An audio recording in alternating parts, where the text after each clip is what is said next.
Good morning. Thank you for joining me. I've got Congressman Jimmy Gomez today. And you have a really big event coming up next week that you've been planning, and we're going to talk about that. It's called the National Summit on the Caregiving Crisis. But I want to back up a sec Okay. and set the stage. Because 2 years ago there was quite a viral moment when you brought your son Hodge Uh, onto the House floor for a vote in the baby carrier, uh, and it made quite the splash, and quite a positive one. I Of course, because it was, pretty adorable. But what about that moment and the news that it made led you to start the Dad's Caucus and then eventually continue on with that work and doing more of that, like planning this summit you're planning next week? yeah, no, thank you for the question.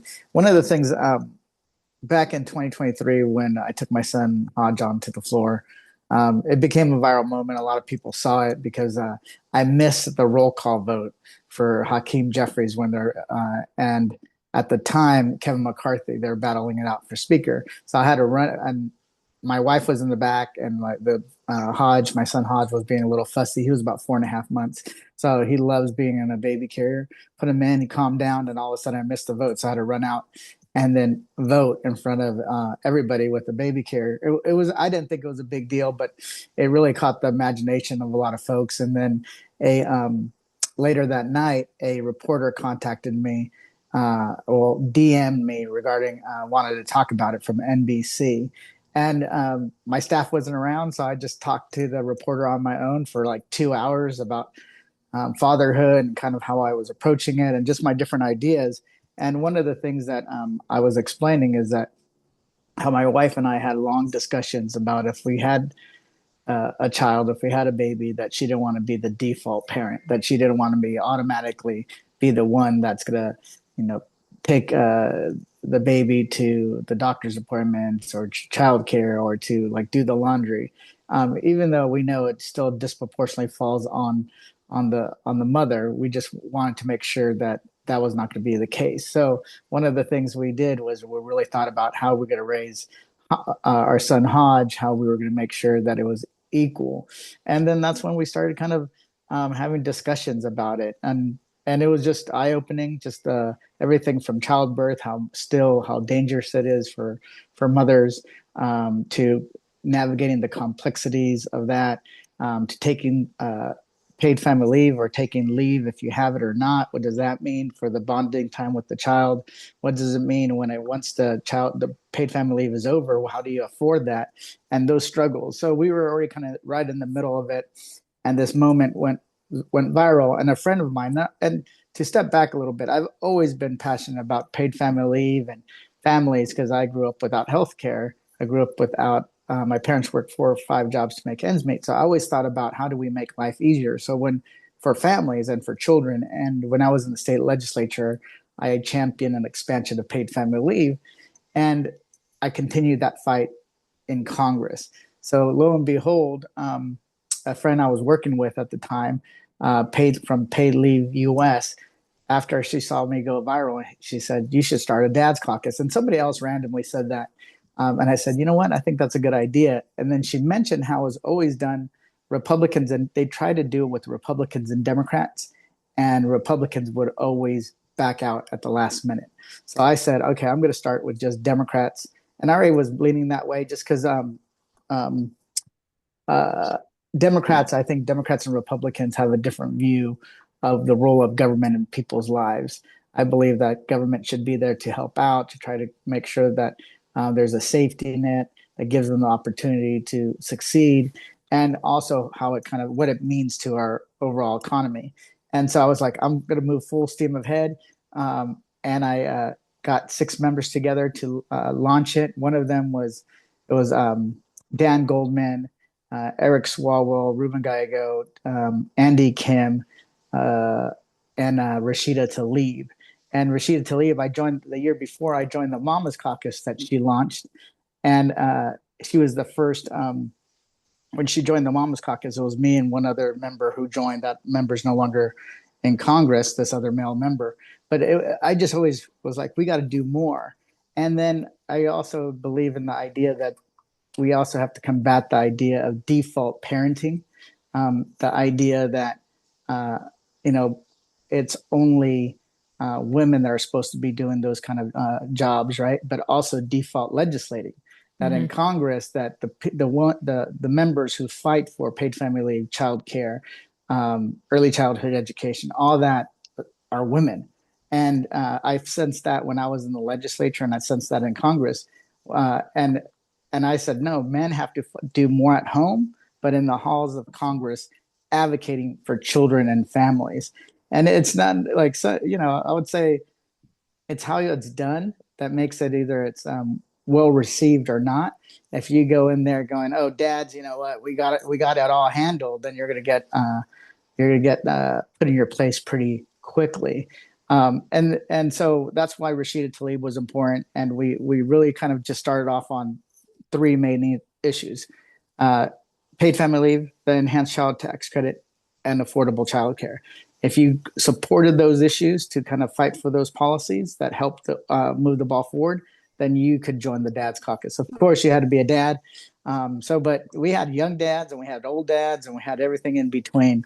But since then, we started off with six. Now we're at 50 members. The members of Congress or the members in the House who were part of the Dance Caucus are now in the Senate. So we have three senators, Adam Schiff, Andy Kim, and Ruben Gallego. So we're this is good for people's political careers too. We help them launch onto the Senate. No, but that's just a joke. But I mean, it is though. I mean, these are popular policies. oh yeah, yeah, You, no, you and yeah, people tie them back to caregiving a lot. And yes, they are essentially centered yeah, around caregiving, but they're yeah, also central to a stronger economy, which I yeah. think is sometimes lost in the narrative. Can you talk a little bit about that and like the It, three pillars of the Dad's Caucus and how, you know, it's not just caregivers that these policies would help? Yeah.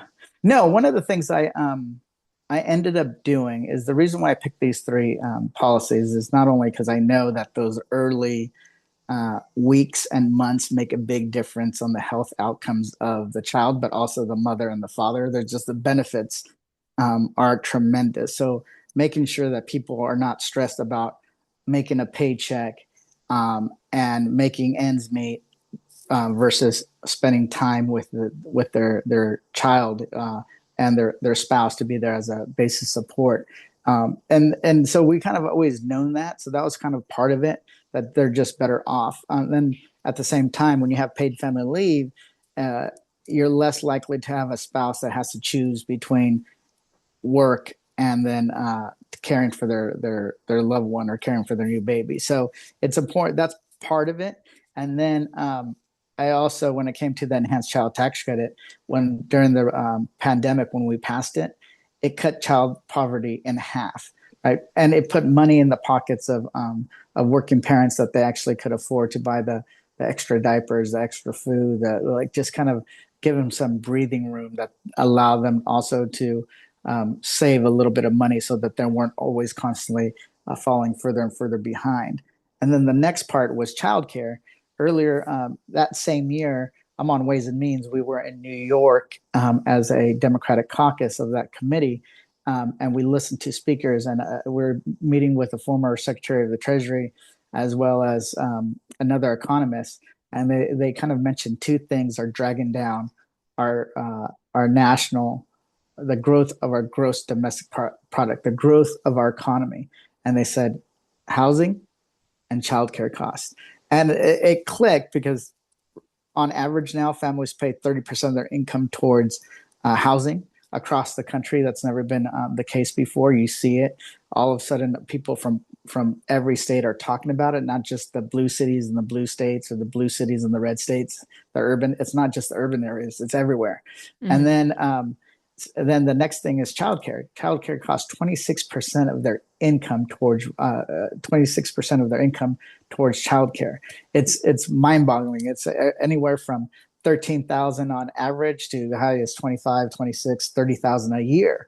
So all that money that they're putting towards childcare is money that they can't put to starting a small business. They can't put to saving in a 401k. They can't use to save for college. It really limits where that money goes. Yes, it helps with a lot of the childcare um, uh, the childcare providers, but at the same time, it really does put this burden. So, two two items in a household budget: rent and mortgage, and childcare take up almost 60% of a family's income, and that's based on all those facts and figures are based on what people earn, not necessarily what they take home. Mhm. So like if you actually look at that money based on what they take home, it's closer to 70% of a family's income for two things. So we kind of know that if you don't deal with this, the economy will always chug along in some places, but families are not going to get ahead. They're not going to do better. It's not just about economic growth. It's about prosperity. It's about wealth building. It's about um, building family units that have less stress because they're better off financially.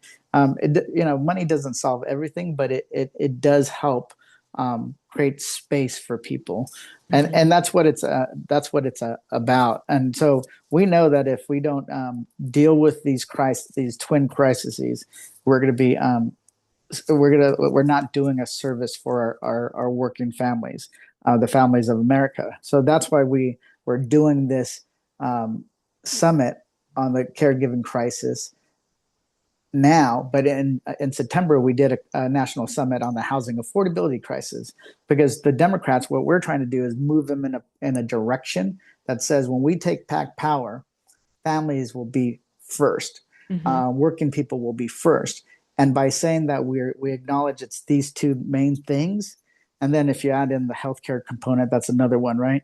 If you deal with those three aspects, you're really dealing with the affordability crisis in this country. If not, their families are just going to be falling further and further behind. I love this because obviously we're hearing the word affordability thrown around a lot, and everybody knows that nobody can afford anything. Uh, But the way you are being specific about the policies and attaching those two together, because you're right, they make up such a bulk amount of what people are struggling with, I think is really smart. And I know, the family today in America looks a lot different than it did 50 years ago. And I yeah, know these policies, sometimes we see them get closer and then it never really comes through. It can feel like a game of shoots and ladders sometimes, yeah, and we're yeah. still not there. And sometimes there's a lot more shoots than ladders, it feels Uh, like. But when you zoom out and look at the bigger picture, even though obviously we have an administration right now who is not hungry for this type of policy, but uh. we know we're going to take back control eventually. Like, do you see changes happening behind the scenes? Like, do you see us getting closer and closer to implementing some of these policies than maybe it feels like sometimes? I think that we're definitely getting closer in a through the consensus that's necessary to make sure that when we're in power, these issues don't fall by the wayside. They don't end up in the on the cutting room floor. And if you don't have that first, then you end up then you everybody wonders, hey, I thought this was important. Well, there's also always 100, maybe 1,000 different issues that are important. The key is how do you keep these up at the top?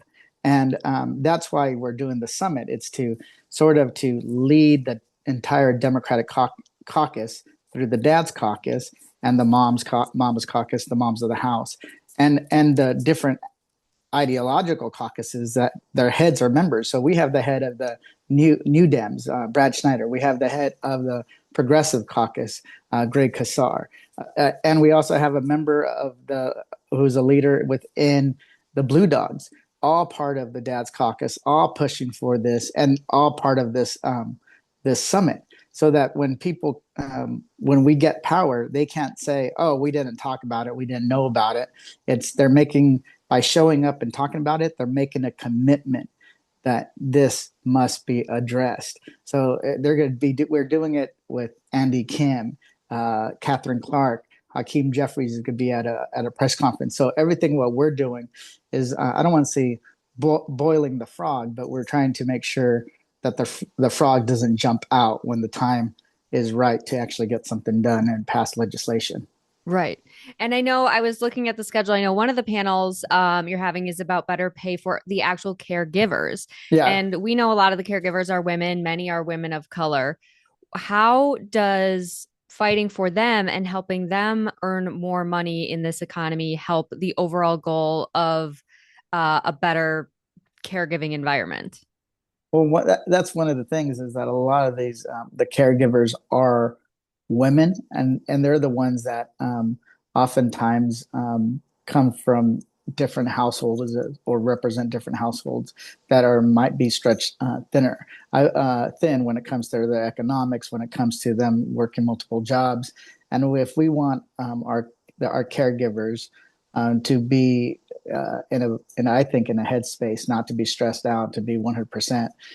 We need to make sure that they're also taken care of. And there, when we do that, um, everybody is just better Mm-hmm. off. And we know that that requires a commitment to their salaries, and it comes to commitment to their benefits. We also know that we also have to think about outside the box a little bit. Do we allow more for home-based caregiving than we never like we've kind of moved away from? How do we do it where it allows them to start a small business, maybe be able to run it out of their home, make sure that it's safe and healthy for the kids? But the benefits are just tremendous. At the same time, you can't outsource childcare. You can't use AI to take care of a baby, as you know. Yeah. You know, Oh my and gosh. Yeah, yeah, I wish.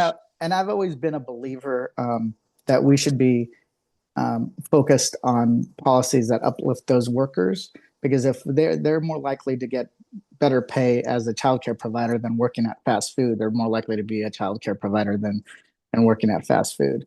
But if you actually can make more at a fast food restaurant, then the incentives are out of whack, in my opinion. Our Yep. priorities are out of whack. I think that paying them better will make a big difference. And we just need more of them. We need more people in the field. Period. Yeah, it's a very, very tough. I mean, yeah, as we know, it's sometimes I lose my mind just watching my one or two kids, and these Uh, people are so skilled and they are, educators. They're early childhood educators. And Correct. I know from our work here in Wisconsin, talking to so many advocates, there's many of them. I don't know if people realize how tough they have it, who want so badly to remain in this field, but they're on food stamps and they're No. on Medicaid because they can't even afford their No. own like groceries and healthcare. Uh, And so there's obviously this big crisis. You mentioned the boiling of a frog. It's getting to a point where, I mean, crisis is not hyperbole to describe no. it. Um, and so I think this is coming at such an important time, especially Uh, with the midterms coming up. uh, What do you hope people get out of it that are attending the conference, either as lawmakers or advocates or shareholders, and or people who are not able to come, but they're kind of watching what's happening? mm, What are you hoping that they get out of this summit? And how can people get involved moving forward? yeah. Well, first, I want to kind of just mention, I'm glad you mentioned Medicaid and SNAP and how a lot of these workers are on that. Um, that is a shame. And then you layer on the fact that Trump and the Republicans in their one big beautiful bill cut SNAP by $200 billion over 10 years. Um, they ended up cutting Medicaid by almost $1 trillion over 10 years. Really does a disservice to those families, but all families across the board. Because if you have less money, if you have to pay more money for food, then you have less money for childcare, and if you then you have less money for rent, and you have less money for other stuff. You have to eat. Yeah. That's kind of a priority. So I'm glad you mentioned that.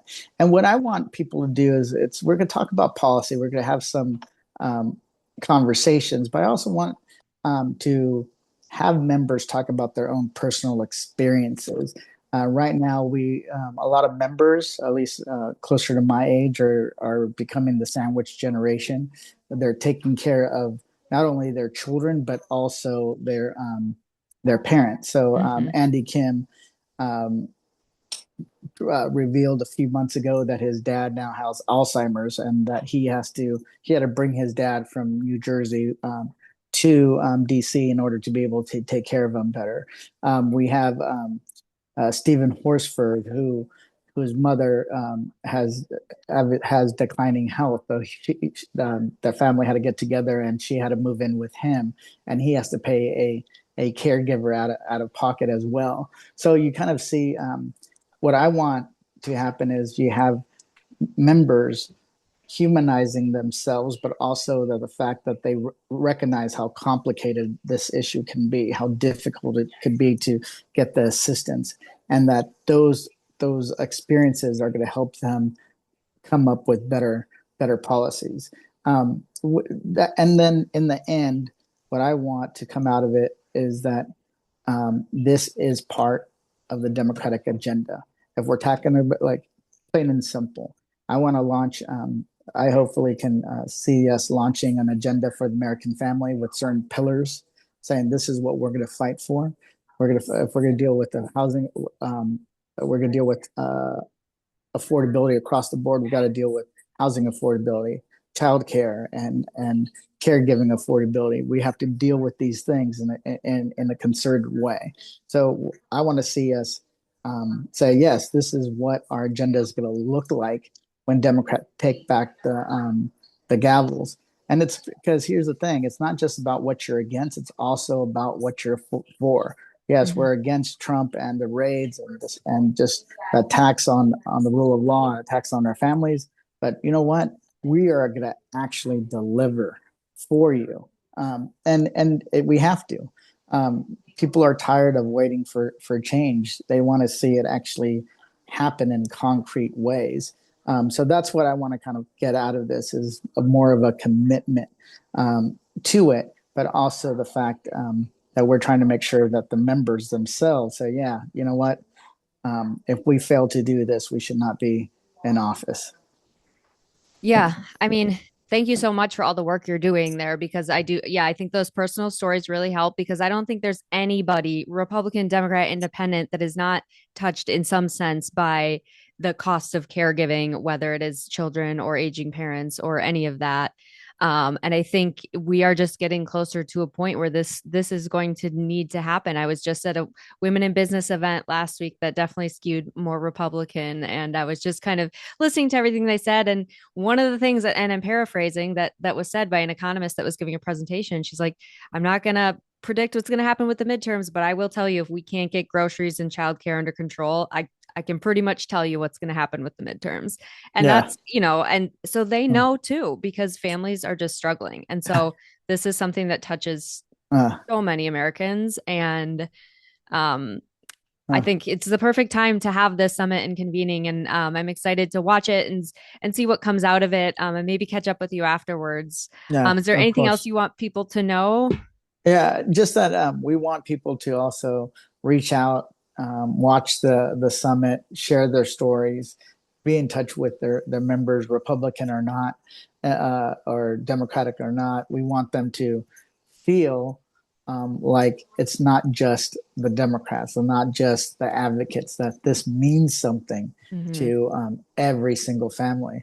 And it doesn't matter where they live and if they're like I said, if they're a Republican or a Democrat, we want them to let their leaders know, hey, help us do something. If you care about families, this is what you should do. Yeah. Well, thank you so much, Congressman Gomez. We've loved watching your journey, and thank you for being one of the dads speaking up for this caregiving crisis and helping families out. And we're excited to watch what happens with the summit and moving forward. Thank you so much.